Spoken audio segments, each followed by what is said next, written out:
미주 한인사회 쇼핑 트렌드에 새로운 변화가 시작됩니다. 미주 한인들을 위한 아마존 스타일의 홈쇼핑이 탄생했습니다. 최신 트렌드에 맞는 발빠른 상품 업데이트로 언제든 최신 상품의 쇼핑이 가능하고 까다롭고 엄격한 제품 선정을 통해 최상의 품질을 보장합니다. 인터넷이 어렵다고요? 친절하고 전문적인 고객 서비스에서 상담부터 결제까지 도와드립니다. 로그인 필요 없이 복잡한 주문 프로세스를 모두 없앴습니다. 이제 한국 제품 미국 내 쇼핑은 한국 홈쇼핑이 최고입니다.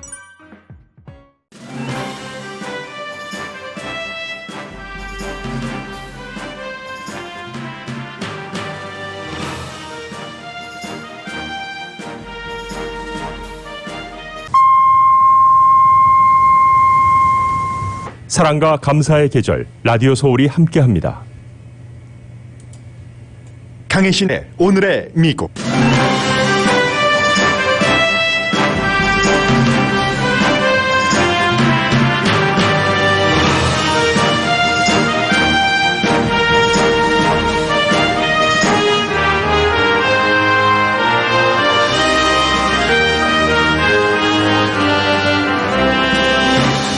지난 40년 동안 세계적으로 유지되던 낮은 법인세를 미국의 주도로 바꾸려는 최저법인세 15% 시도가 G7 재무장관 회의에서는 통과됐습니다. 물론 아마존은 여기서도 빠져나갈 수 있고 최종 결정까지는 여러 장애가 있습니다. 카멜라 해리스 부통령이 어려운 이민 과제를 풀기 위해 과테말라를 거쳐 내일 멕시코 대통령과 회담합니다. 연방 대법원이 남자만 징병제를 적용하는 현재의 법이 위헌인지를 심의하지 않겠다고 밝혔습니다. 코로나 바이러스가 영국에서는 확산되고 있습니다. 미국도 곧 영국의 추세를 따라갈 것이라고 전문가들이 경고합니다. 트럼프 전 대통령이 노스캐롤라이나주 공화당 미팅에 참석해 연설했지만 주요 케이블 방송은 중계하지 않았습니다. 탄핵 사건으로 직책을 잃은 공화당 리스 체니 의원은 트럼프 전 대통령의 연설을 중국 공산당에 비유했습니다. 임금은 오르는데 고용주는 어떻게 할지에 대한 해결점을 찾지 못하고 있습니다. 주택차 포크로저는 2023년까지는 터지지 않을 것으로 전문가들이 예상합니다. 아마존 CEO 제프 베조스가 자신의 회사가 만든 우주선을 타고 7월 20일에 우주에 갑니다. 두 가지 큰 의미가 있습니다. 여러분 안녕하십니까? 오늘의 미국 강혜신입니다. 주말 사이에 이제 중요한 세계의 흐름이 좀 바뀌는 변화가 있었고 그 뉴스를 이제 전해드리려고 했었죠. 그런데 또 오늘 아침에 얼마 전이 아니에요. 그러니까 비교적 지금부터 짧은 시간 앞에 연방 대법원의 그 결정이 나왔는데 이 연방 대법원의 결정은 최근에 이제 한국에서도 아주 그 중요한 정치 흐름의 변화가 있고 그 한가운데 뭐 여성 문제, 남녀 문제가 있는데 그것과도 조금 연관이 되기 때문에 말씀을 드리겠습니다. 먼저 G7부터 정리를 하는 게 좋겠죠. 게임 체인저가 될 것이다. 파이낸셜 타임즈의 지적입니다.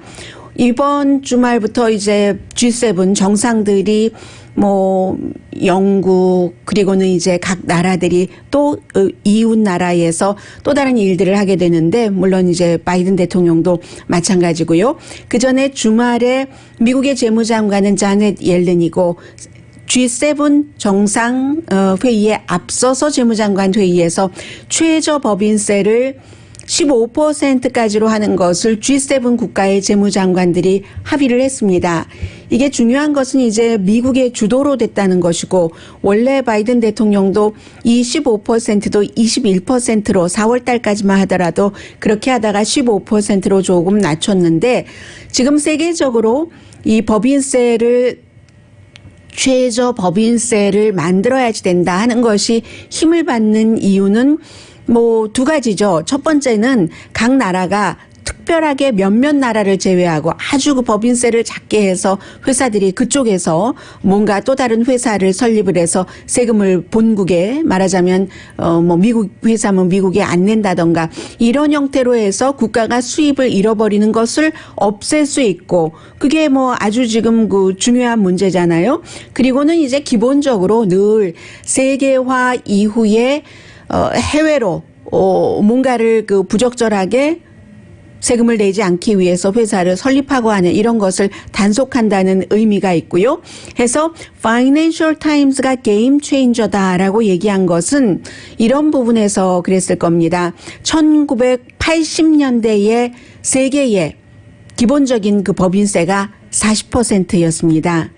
그런데 지금은 G7 국가를 말씀드리고 있어요. G7 국가의 평균 기업의 내라고 하는 세금이 23%거든요. 그럼 미국은 현재 21%이기 때문에 G7 국가의 법인세에 훨씬 못 미치죠. 한국과 비교라면 말도 못하게 낮고요. 해서 이렇게 될 경우는 지금 세계적인 미국의 기업 하면은 애플, 구글을 포함해서 뭐 페이스북이라든가 테크놀로지 기업들이 많이 포함이 되는데 아마존은 여기서 조금 예외가 됩니다. 잠시 뒤에 말씀을 드리고요. 그래서 이제 이런 형태로 해서 첫 번째 15% 최저 어느 나라든지 뭐 예를 들어서 아일랜드가 동의할지는 모르겠습니다만은 스위스라든가 싱가포르라든가 굉장히 해외 그룹들이 좋아하는 나라죠. 왜냐하면 거기서 사업을 하면 세금을 굉장히 절약을 할 수가 있기 때문에 그래서 최저를 15%로 한다 하는 것이고요. 그런데 문제는 이런 것들이 또 문제가 되기는 됩니다. 전체적으로 매출이 얼만큼이다 하면 매출에 대해서 그 이윤이 10% 이상은 돼야지만 최저 15% 법인세 적용을 받는다. 여기에서 이제 아마존이 빠지게 되는 겁니다. 아마존은 뭐 그렇게 하려면 해라고 얘기를 하는데 아마존은 워낙에 말하자면 박리담회 형식으로 매출이 많아도 그 전체적으로 그 이윤이 그 매출의 10%는 안 되거든요. 그렇기 때문에 빠져나갈 수 있는 것이고 세계화가 늘어나면서 1990년대에는 회사 이윤의 5%만이 해외에서 벌 수 있는 것이었거든요. 그런데 지금 세계화가 오랜 동안 진행이 됐기 때문에 2010년도에 18%니까 이게 이제 특히 그 테크놀로지 기업으로 온다던가 2020년, 지금 2021년입니다. 그만큼 10년 사이에는 더 많이 늘어났겠죠.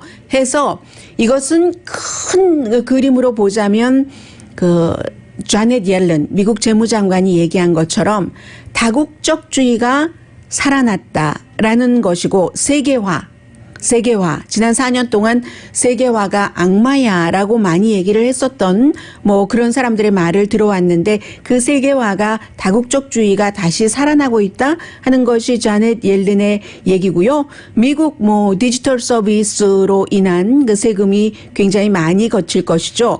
그럼 실리콘밸리에서 싫어해야지 될 것 같은 얼핏 그런 생각이 들지만 굉장히 실리콘밸리에서도 긍정적으로 얘기를 하고 있습니다.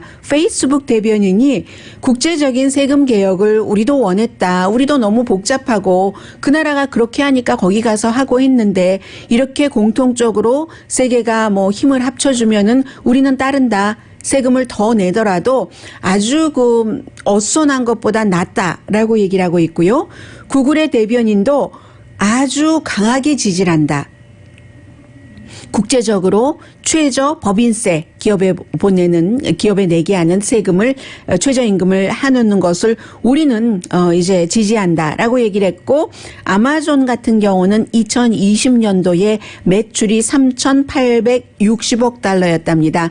그런데 이유는 이 전체 매출의 뭐 한 6.3%밖에 되지 않거든요. 그래서 이번에 매출의 10% 이상이 되는 회사에 적용하기 때문에 아마존은 한참 남았죠? 6.3%니까 그렇게 됐습니다. 그런데 그럼 G7 국가에서 전부 찬성을 했다고 이게 당장 세계 공통적으로 최저 법인세율이 적용이 되느냐? 그건 아니죠. 일단 G7 했고 G20 정상회담이 이제 그 재무장관 회담부터 시작해서 7월 달에 베트남에서 열리죠. 그럼 G20가 끝나고 나면은 오펙 국가 또 그 밖에 이제 아주 중요한 경제국가 다 합쳐서 G7, G20, 오펙 다 합쳐서 한 130 몇 개국 나라가 또 합의를 해야지 되는 겁니다. 그래서 이제 아일랜드와 당장은 스위스와 그리고 이제 싱가포르의 반응이 주목이 되고 그런데 기본적으로는 트럼프 이전의 국가는 세계는 미국이 많이 주도를 했었는데 트럼프 이후에 뭐 다들 알아서 하고 미국은 미국의 이익을 우선적으로 챙기겠다 하면서 많이 무너졌었던 것이 이번에 이러저러한 일로 미국이 다시 이제 세계에서 자리를 그 원래의 위치를 찾아가고 있다는 것으로도 보시면 될 것 같고요. 그리고 이제 G7 정상회담 끝나고 나서 6월 16일에 스위스의 제네바에서 바이든 대통령과 블라디미르 푸틴 러시아 대통령이 만나기로 했는데 그 전에 미국의 그 국무장관이 앤서니 블링켄 국무장관이 악시오스와 인터뷰를 했습니다. 푸틴에게 직접 분명하게 미국 대통령은 얘기할 것이다. 미국을 어떤 형태로든 공격하면은 가만히 있지 않겠다. 동시에 그러면서도 미국은 러시아와 안정적인 관계를 갖고 싶어 한다. 이런 얘기를 하면서 지금 세계적인 여러 가지 문제에 있어서 미국이 리드하지 않으면 그 공백을 중국이 채운다. 중국이 어떤 나라인지는 여러 가지 의미에서 지금 세계가 쳐다보고 있다라고 얘기를 하고 있습니다. 자, 이게 지금 미국의 대통령을 중심으로 한 세계에서의 다시 그 미국의 위치 잡아가기고요. 부통령도 이제 처음으로 부통령이 된 뒤에 해외 순방을 하는데 그 과테말라와 내일 멕시코 대통령을 만나거든요. 과테말라에 들렀고 원래 비행기 타고 가다가 한 30분 정도 있다가 메릴랜드로 다시 돌아왔어요. 기술적인 기계적인 결함이 있기 때문에 그래서 뭐 예정대로 과테말라에 갔고 멕시코의 그 안드레스 마누엘 그 로페즈 오브라도르 대통령을 내일 만나게 되는데 멕시코는 지금 선거가 치러지는 그런 기간이기 때문에 물론 대통령 선거는 아니지만 어느 나라나 그 중요한 그 선거가 항상 대통령에 관한 심판일 때가 있죠. 미국도 그렇고 한국도 그렇고 멕시코도 지금 멕시코 대통령이 굉장히 어려운 입장입니다. 그리고 이제 미국의 부통령은 과테말라나 멕시코에 가서 뭐 이민 같은 것이 왜 그렇게 근본적으로 원천적으로 미국으로 많이 오려고 하는가 그런 문제에 대해서 문제를 풀기 위해서 미국이 도와줄 수도 있다고 뭐 이런 얘기를 할 텐데 그러기 위해서는 그 정부가 미국의 어떠한 도움이건 미국이 지원할 때 그것을 정치적으로 돈이 되었건 다른 지원이 됐건 정치적으로 이용하지 않아야지 되는데 부정부패가 너무 많다는 거죠. 그런 문제까지 아마 할 텐데 이민의 뿌리에 대해서 얘기를 하고 있는 건데 부통령이 가서도 마찬가지고요. 어려운 문제죠. 그래서 이력서를 쓰는데 우선 그런 그 출발을 했다 하는 정도로 보시는 게 더 나을 것 같고요. 오늘 아침에 이 연방대법원의 이 문제는 이제 지금 해외적인 것을 얘기를 했고 국내적으로 지금 바이든 행정부 들어와서 아주 그 중요한 연방대법원의 입장 발표가 오늘 아침에 나왔습니다. 미국 민권연맹이 연방대법원을 향해서 1981년에 연방대법원의 결정과는 달리 반대되는 결정을 좀 해달라 하고 지금 그 제기해 놓은 것이 있습니다. 그게 뭐냐면 미국은 그 어떤 징병제를 할 때 물론 지금은 뭐 별로 현실적으로는 그 의미가 없는 거죠. 징병제를 베트남전 이후에는 한 번도 해보지 않았기 때문에 징병제를 해야지 될 때 남자만 할 수 있도록 여자는 할 수 없도록 그런 무슨 비상사태가 일어나서 만약에 그 착출이 된다고 할 때 여자는 다 다 유권자 등록을 하듯이 등록을 해야지 되고 남자는 무조건 징병이 된다. 이것을 미국 민권연맹에서는 굉장한 남녀 차별로 보고 이거 안 된다. 이제 그렇게 하지 말아야지 된다라고 얘기를 하고 있습니다. 1981년도의 결정이 남자만 징병제에 해당되는 의회의 결정을 연방 대법원에서 지지를 했습니다. 그 당시에는 이제 윌리엄 랭키스트 연방 대법원장이 있었을 때고요. 1981년도니까 이게 성차별이다라고 지금 얘기하는 것이 조금 말이 조금 되는 게 2013년 이후에 국방부는 여성들에게도 모든 전투 이렇게 제한이 없어요. 지금 미 군의 임무에 있어서 남자 여자 제한이 없다는 거죠.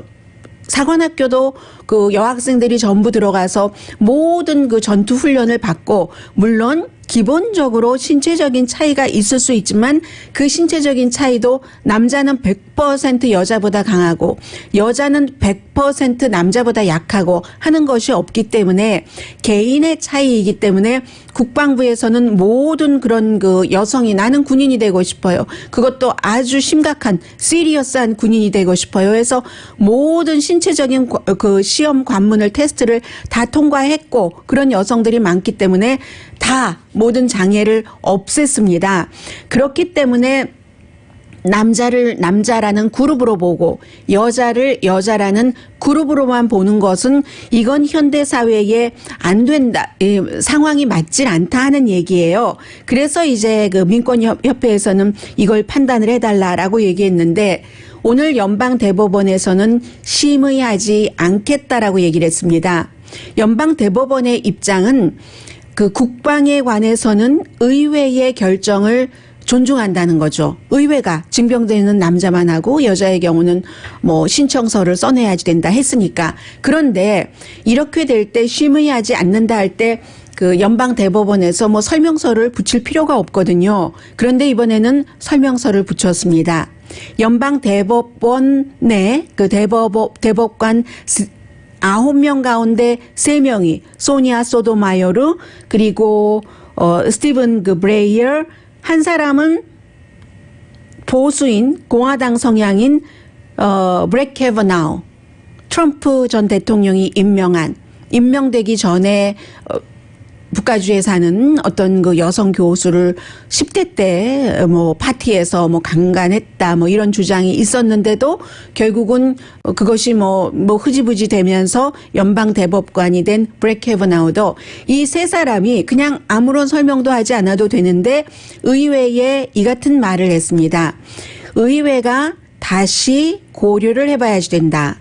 소니아 소토마요르의 그 연방 대법원의 대법관의 말을 전해드리겠는데 다른 그 남자 2명의 대법관도 같은 그 설명서를 붙였습니다. 뭐라고 얘기를 했냐면 뭐 판결문은 아니지만요. 국방에 대해서 이제 의회의 의회의 결정을 지지하는 전통이 있긴 하지만 1981년도에 연방 대법원이 의회의 그 결정을 지지한다라고 했었을 때와 2021년 지금은 다르다는 겁니다. 지금은 앞서 말씀드린 것처럼 여성들이 모든 사관학교에 가고 국방부에서도 모든 그 포지셔닝에 예전은 아주 예전에는 전쟁이 난다 하면은 여성들은 보조 역할을 한다던가 후방에 있는다던가 안전하게만 있는다던가 했는데 지금은 그게 아니잖아요. 그래서 연방의회에도 다시 이것을 심의를 해야지 된다라는 게 굉장히 중요해 보이고요. 이것을 지금 한국에서 일어나고 있는 젠더 이슈와 연결을 해보자면 한국 뉴스를 여러분들께서 한국을 통해서 들으시는 많은 분들이 오늘의 미국을 들으시는 분들이 미국 문제에 대해서 얘기를 하고 있기 때문에 혼돈하지 마시라는 뜻으로 말씀을 드리는데 아주 말도 잘하고 주장이 강하고 논리 정연한 것 같고 하는 그 남성들이 미국에서는 이미 뭐 남녀 차별이 없는 것처럼 여성과 남성에 대해서 어떠한 말을 하면은 그 자체가 그 차별이 돼서 문제가 되는 것처럼 얘기를 하는데 절대로 그렇지 않습니다.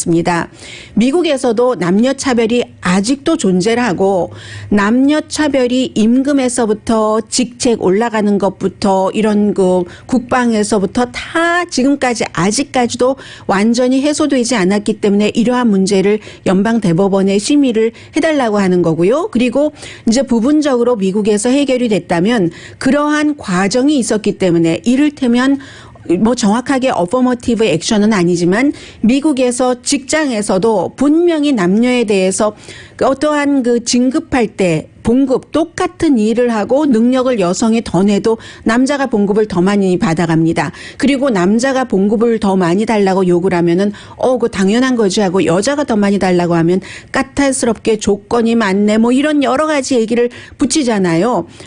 그런 식으로 해서 여러 가지 분야에 여자를 이만큼 더 해야지 된다. 심지어 무슨 뭐 예를 들어 어퍼머티브 액션 비슷하게 이만큼은 꼭 이 회사가 여성들도 이만큼은 꼭 채용을 해야지 된다 하는 것들이 미국에서도 있었습니다. 지금도 있습니다. 그리고 오래 그런 것들이 있어 온 회사에서는 아주 이제 자연스럽게 모든 것들이 이제 조금 더 차별이 덜한 그런 곳으로 나가는 것이고 아직도 차별이 있어요. 그래서 미국에서도 그런 그 목소리가 지금도 계속되고 있다는 것을 말씀을 드립니다. 무조건 남자와 여자가 그냥 경쟁만 하라.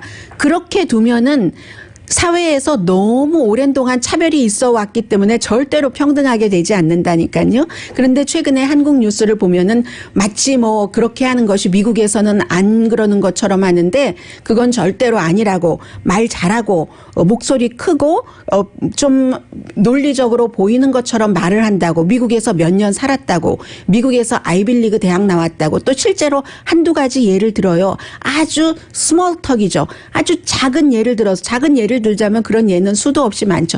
작은 예를 들어서 이미 평등이 완성이 됐다 이런 식으로 그건 절대로 아니라는 뜻에서 그렇기 때문에 미국에서 지금 징병제가 해당되지 않는데도 이 같은 상징적으로 하는 겁니다. 예를 들어서 서로에게 남성이나 여성에게 다 나쁜 이미지를 준다는 겁니다. 뭐 예를 들어 여자는 군에 적합하지 않다. 뭐 이런 이미지를 줄 수 있고요. 또 남자에게도 나쁠 수 있어요. 남자라고 다 군대 가고 싶어 하는 건 아니잖아요. 그런데 남자가 강한 일, 뻣뻣한 일을 하는 것보다 여자가 밖에 나가서 돈 벌어오고 집에서 가사 일을, 패밀리 케어 같은 것을 하는 것을 더 원하는 남자도 있잖아요. 그런데 그게 아니고 강하게만 보여야지 된다. 이런 것이기 때문에 미국에서는 차별을 두면은 안 된다 하는 뜻에서 현실적으로는 적용되지 않은 징병제조차도 그 법에 지금 그렇게 돼 있다면 그것을 여성도 할 수 있도록 해달라 하는 뭐 그 같은 그 소송 같은 것들이 이어지는 겁니다.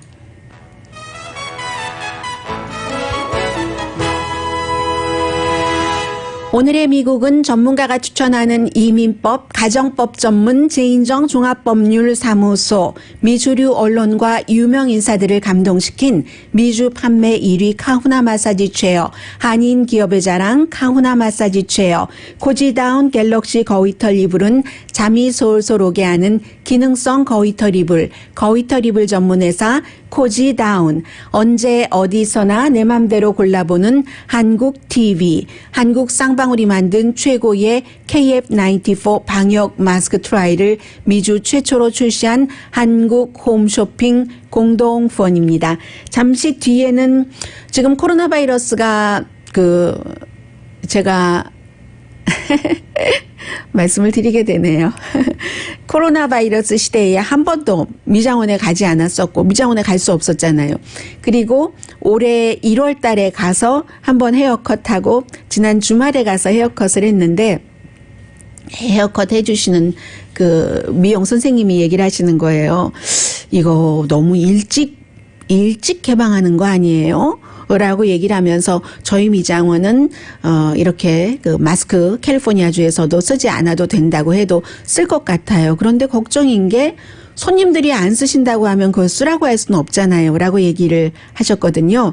지금 영국 굉장히 그 바이러스 대처 처음에는 힘들었지만 잘했다고 하는데 그럼에도 불구하고 굉장히 올라가고 있거든요. 이런 현실적인 뉴스와 트럼프 전 대통령 지난 주말에 움직였습니다. 잠시 뒤에 전해드리겠습니다.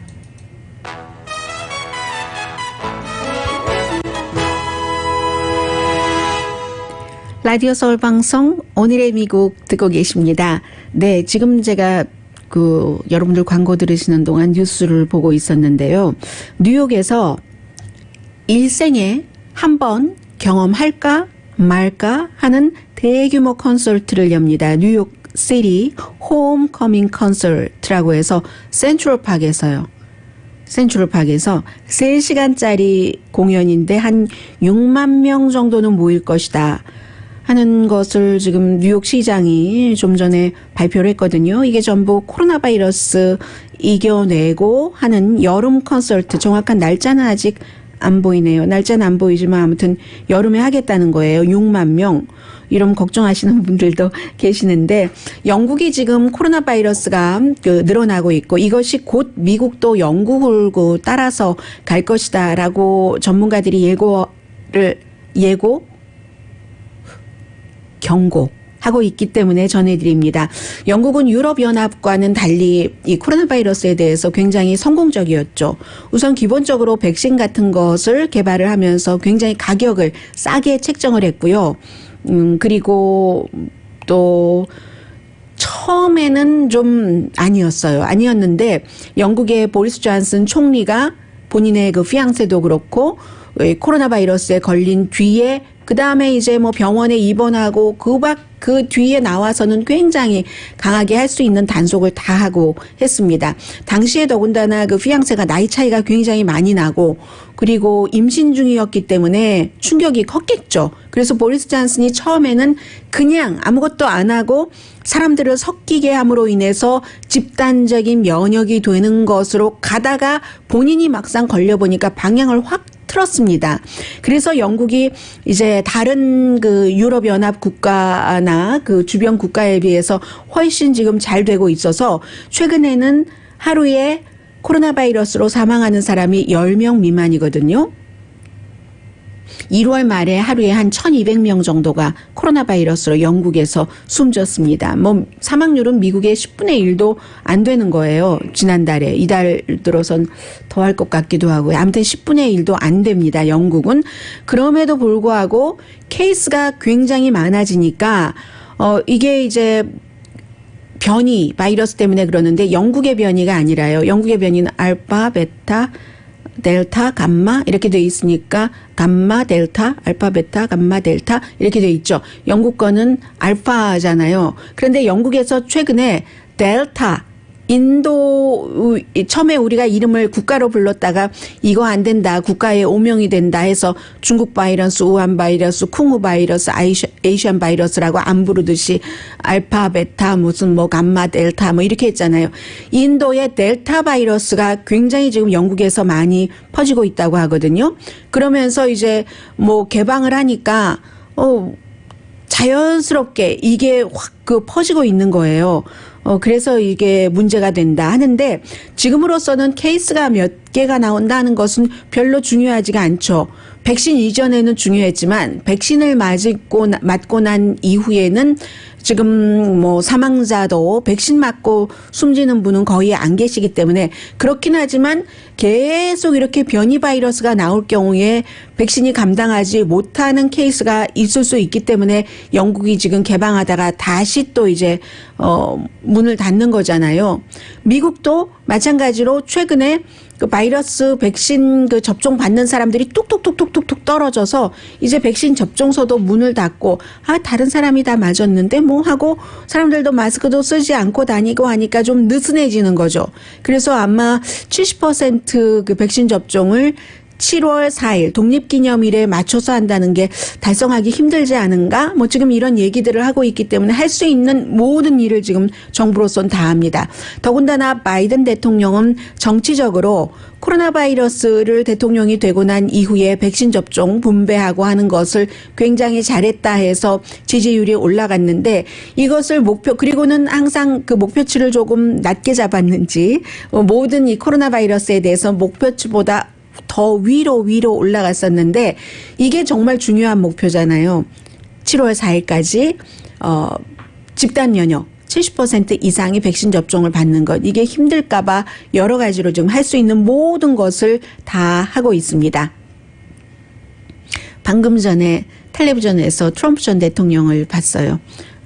제가 여러분들께 말씀을 드리면서도 방송을 하면서도 텔레비전을 이렇게 화면 몇 개를 모니터하면서 하거든요. 그래서 어떤 때는 시선이 애매한 데가 있네 할 때는 제가 이쪽 텔레비전 저쪽 텔레비전 모니터를 하는 겁니다.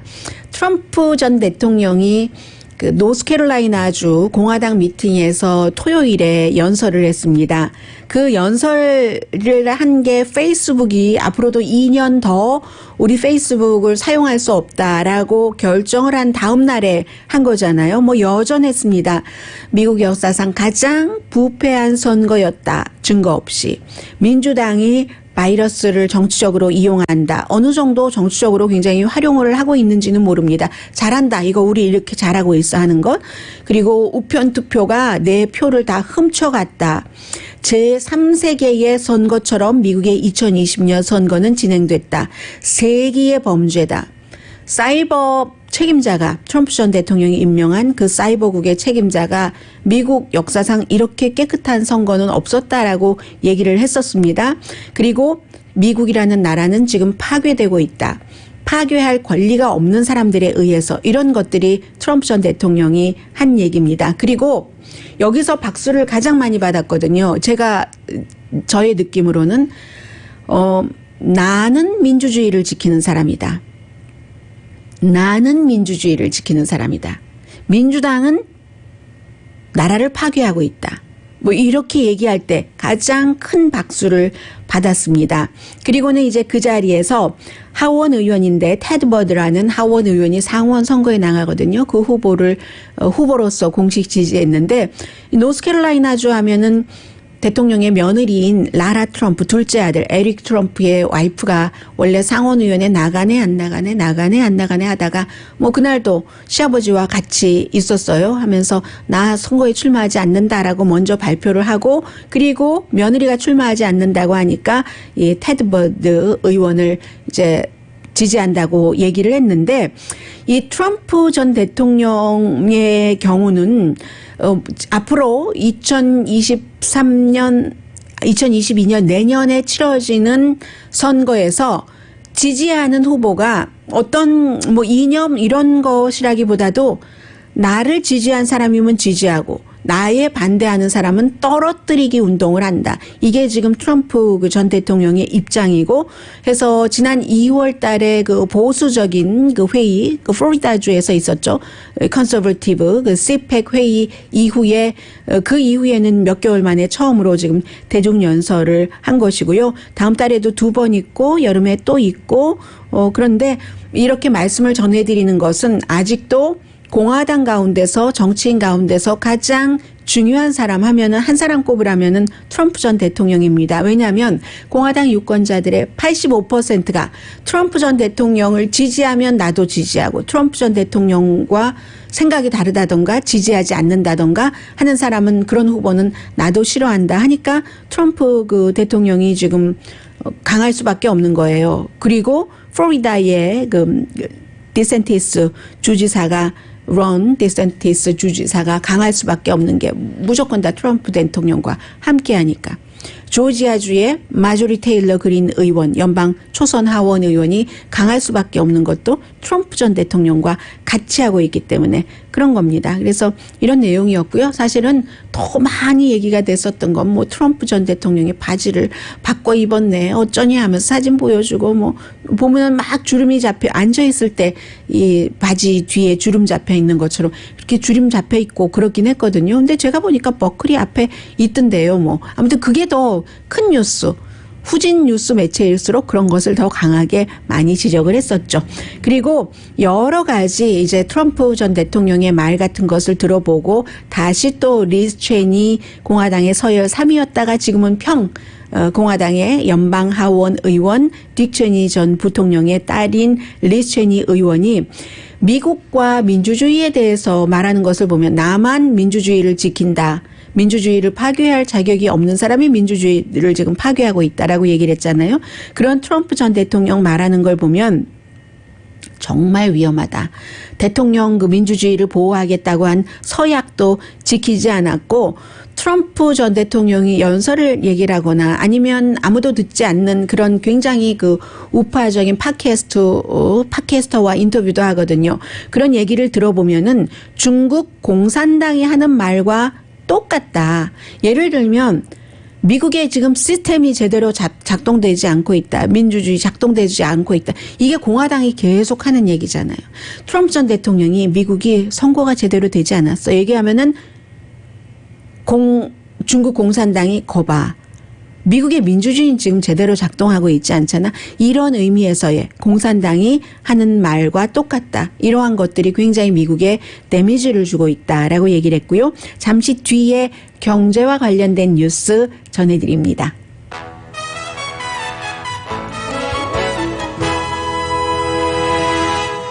라디오 서울방송 오늘의 미국 듣고 계십니다. 네, 지금 방송 듣고 보고 계시는 분이 네, 저희 가게에도 손님이 마스크를 안 쓰고 오세요. 들어오세요. 라고 걱정들을 하시는데 그 마스크도 걱정이지만 최저임금 때문에 걱정이 굉장히 많으시죠. 스몰 비즈니스 하시는 분들께서는요. 5월 달에 뭐 지난주에 발표됐던 그 일자리가 굉장히 낙관적으로 보였는데 임금 인상에 대해서는 그림을 좀 완성하기가 아직은 조금 이르다고 전문가들이 얘기를 합니다. 임금을 올리기는 올리고 있고 지금 뭐 누구를 일을 하게 하려면 얼만큼을 올릴지 또 얼만큼을 우리 규모에서 올릴 수 있을지 당장은 있지만 언제까지 장기적인 계획을 세우기는 조금 힘들다는 얘기거든요. 지난달에 전체적으로 여러분들과 한번 비교를 해보세요. 평균 시간당 임금은 0.5%가 올랐고, 그리고 이제 뭐 4월에 비해서 뭐 주별로 뭐 이렇게 또 하면 아무튼 0.5%에서 0.25% 사이가 올랐다는 거예요. 주별, 주 단위 아니면 뭐 한 달 단위로 볼 때 특히 이제 가장 최근에 일자리가 많이 필요한 곳이 레저, 호텔 업계잖아요. 그런 곳은 0.25%에서 0.5% 사이가 아니라 임금이 3%가 올랐습니다. 손님은 많은데 손님께 서브를 할 종업원이 없기 때문에 그래서 이제 그런 일이 있는데 그런데 이제 이게 또 하나 봐야 되는 게 아직까지는 그 학교 대학생들도 뭐 개강하지 않았고 하는데 개강을 하고 학교들도 완전히 가을에 오픈을 지금보다 더 많이 하고 또 9월 4일에 실업수당 베네핏이 없어지잖아요. 그 연방정부 일주일에 뭐 $300씩 주는 그 베네핏이 없어지고 나면은 그때 이제 데이터가 분명한 그림을 줄 것 같다. 고용주가 이걸 앞으로 얼만큼이나 올려야지 되는가? 이렇게 하고 내가 영업시간을 이만큼 하면서 이걸 지금 할 수 있을까? 나에게 이유는 얼마나 날까? 하는 그림이 9월 달 정도는 돼야지 나올 수 있다는 얘기고요. 그리고 포크로저에 대해서도 이제 뭐 특히 부동산업을 하시는 분들이 워낙에 한국 분들 가운데서 많으시기 때문에 뭐 지켜보고 계시는 분인데 이달 말에 이제 백악관이 내놓았던 이 포크로저를 못하도록 하는 그 집행유예에 대해서가 끝나죠. 일단 멈춤 시켜놓은 것이 그런데도 내년까지는 2023년이 아니라 2022년이네요. 제가 혹시 헤드라인에 2023년이라고 말씀을 드렸었습니까? 헤드라인에 잘못 말씀드렸네요. 2023년이 아니라 2022년 내년까지는 포크로저가 드물 것으로 보고 있습니다. 그게 뭐 여러 가지 이유가 있는데요. 주택 시장은 일단 굉장히 타이트해요. 만약에 포크로저가 뭐 이달 말에 끝나고 진행이 되면은 집 찾기 굉장히 힘들죠. 많은 분들이. 그런데 백악관 이외에 소비자 재정 보호국이라는 곳이 있습니다. Consumer Financial Protection Bureau라는 곳이 있어서 여기서 또 새로운 룰을 제안해 놓은 것이 있고 그 Regulation X라고 해서 이 foreclosure를 올해까지는 절대로 할 수 없도록 금지시켜 놓는 이런 게 또 있답니다. 그리고 이처럼 consumer 소비자 재정보호국뿐만이 아니라 주 정부의 규제 당국에서도 가능하면은 여러 가지 지금 딱 그 연방 그 백악관이 내놓은 룰이 이렇다 하더라도 그것이 끝나도 가능하면 포크로저를 주택 차압을 늦추는 입장으로 가고 있기 때문에 그렇다는 거예요. 그래서 뭐 예를 들어 뭐 지금 주택 소유주 그 포크로저에 일단 중지 이렇게 돼 있는 사람들 가운데서 46%는 융자를 다시 한다던가 이것은 가능하죠. 왜냐하면 집값이 많이 올랐기 때문에 그리고 이자율이 낮으니까 페이먼트 적게 하면서 또 조금은 집에서 뽑을 수도 있고 그리고 그런 형태로 뭐 판다던가 조금 여유가 있게 어떤 식으로 해서든 17%는 뭐 모기지 다 갚는 사람도 있대요. 집 팔아서 그런 사람들도 있고 그리고 재산세를 못 내도 어떤 형태로든 210만 주택 소유주에게는 관용적인 이런 프로그램들이 있다는 겁니다. 소비자 재정 보호국에서 나오던 뭐 주정부에서 나오던 시정부 민간에서 나오던 그렇게 된다는 얘기예요. 그래서 2008년과는 다르다는 거죠. 그 당시에 리먼 브라더스 무너지고 뭐 버블, 언더워터 이 주택의 가치보다 내가 꾼 돈이 훨씬 많은 이런 상태가 돼서 굉장히 어려워지고 포크로저 한꺼번에 확 나갔잖아요. 그때와는 다르다는 거죠. 지금은 언더워터가 없잖아요. 일단 그렇기 때문에 여지를 조금 주고 있다는 얘기입니다. 그 대신에 이제 2023년 내년이 지나고 후년이 되면은 팬데믹 이전의 수준까지 이제 포크로저가 갈 가능성이 높다는 거. 이것은 뭐 당연히 좀 짐작이 되는 그 부분이고요. 아무튼 지금은 이달 말에 연방 정부의 옵션이 끝나더라도 또 뭐 법적 절차를 밟고 하려는데도 시간이 걸리잖아요. 그래서 내년까지는 괜찮을 것이다. 전문가들은 그렇게 보고 있습니다.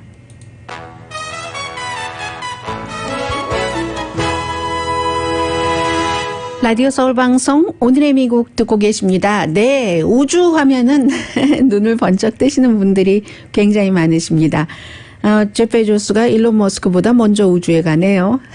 두 남자의 경쟁에서 그것 하나는 이겼습니다. 이게 첫 번째 개인적인 하나의 의미라고 볼 수 있고 제프 베조스가 직접 그 인스타그램에 여러분들 인스타그램 이렇게 하면은 다 나옵니다. 비디오로 올렸는데 정말 나에게 중요한 의미다 하면서 7월 20일이 어떤 날이냐면 아폴로 11호가 달에 착륙한 지 52년이 되는 날입니다. 내가 우주에 갑니다.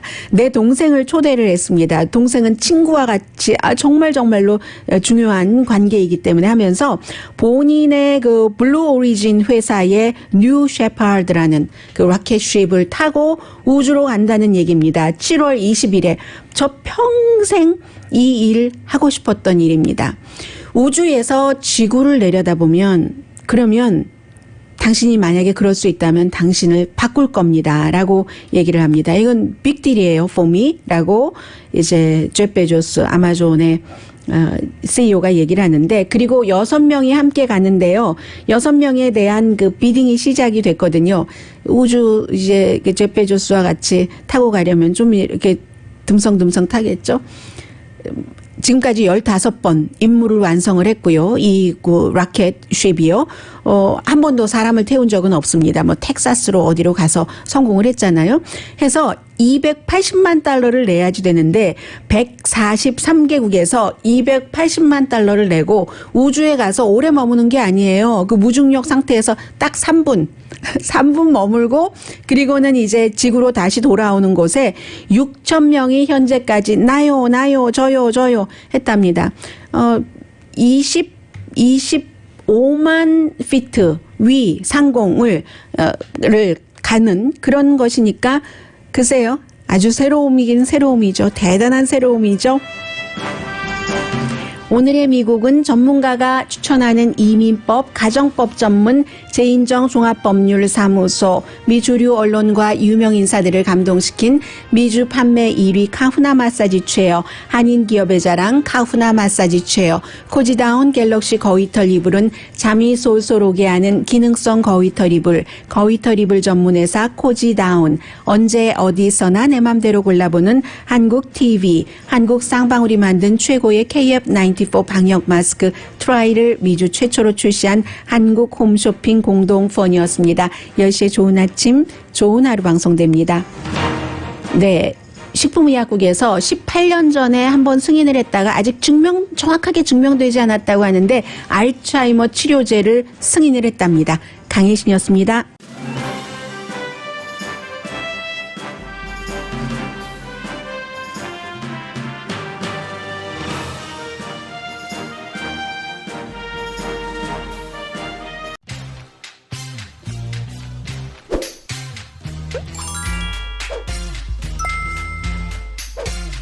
네.